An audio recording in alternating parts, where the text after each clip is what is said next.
আসসালামু আলাইকুম রহমতুল্লাহি ওয়াবারাকাতুহু।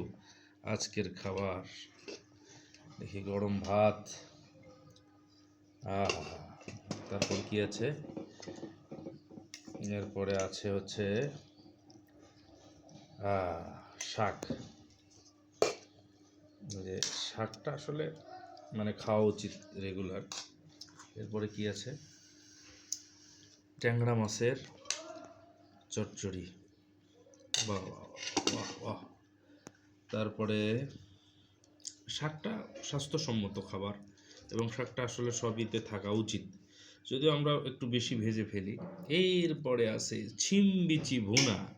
সিমবিচি ভুনা এটা খুব টেস্ট একটা খাবার, এটা আপনারা যারা খান নাই তারা বুঝবেন না, খুব টেস্ট। এরপরে আছে দারুণ এক মাছ ভুনা, ভুনা ভুনা না না মাছ ভুনা, শাক ভাজি, এরপরে হচ্ছে ট্যাংরা মাছের চচ্চড়ি, আর হচ্ছে সিমবিচি ভুনা।